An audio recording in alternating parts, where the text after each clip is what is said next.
Hi friends అందరికీ నేనైతే hair ఊడిపోకుండా ఒక ఆయిల్ తయారు చేయబోతున్నా ఫ్రెండ్స్.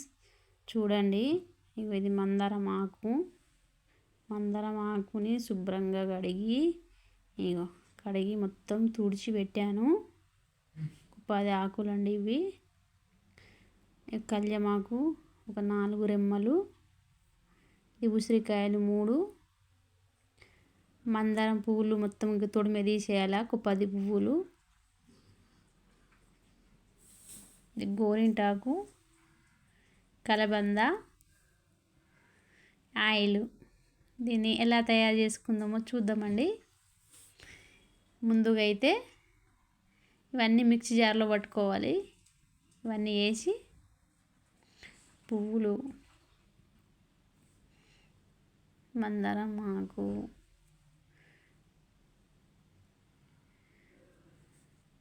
కళ్యామాకు,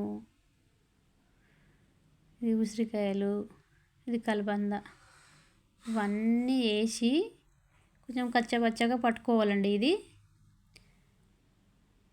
ఉసిరికాయలను కట్ చేసి ఉసిరికాయలు కూడా అందులో వేసేయాలా.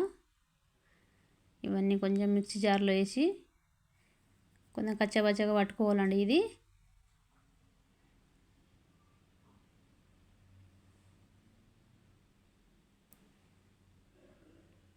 పట్టేసాను ఫ్రెండ్స్, అయిపోయింది.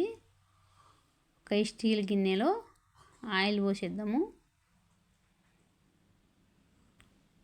ఇది 1/2 కేజీ ఉంది ఆయిల్.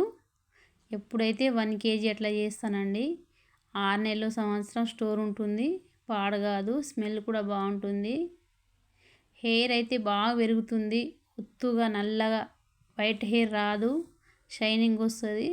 చాలా బాగా ఉంటుంది ఆయిల్. ఇది చాలాసార్లు చేశాను, మా ఫ్రెండ్స్ వాళ్ళకు కూడా చాలా చెప్పానండి. ఇది నాకు హెయిర్స్ అయితే బాగా పెరుగుతాయి.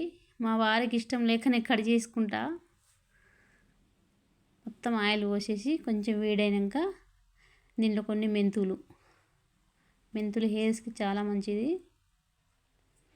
ఆ తర్వాత మనం పట్టాం కదా, అది కచ్చపచ్చగా ఉంది చూడు, అది కూడా వేసేయాలండి. అలా ఇది వేస్తూ కలుపుతూనే ఉండాలి, అది పొంగుతుంది. ఇది పొంగేసింది, చిన్న గిన్నె అవుట్లో పొంగేసింది. ఇంక వేరే దాంట్లో వేసాను.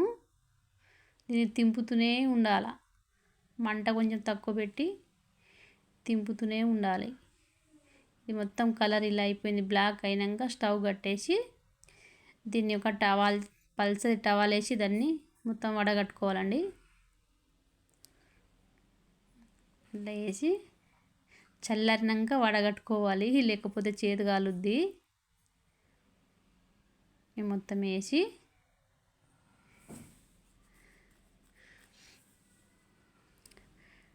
దీన్ని వడగట్టాలండి. ఇది మీకు నచ్చితే లైక్ చేయండి, షేర్ చేయండి, సబ్స్క్రైబ్ చేసుకోండి ఫ్రెండ్స్. చాలా మంచిది ఆయిల్. మీరు ఒకసారి ట్రై చేసి చూడండి, మీకే తెలుస్తుంది. హెయిర్ అయితే బాగా పెరుగుతుందండి.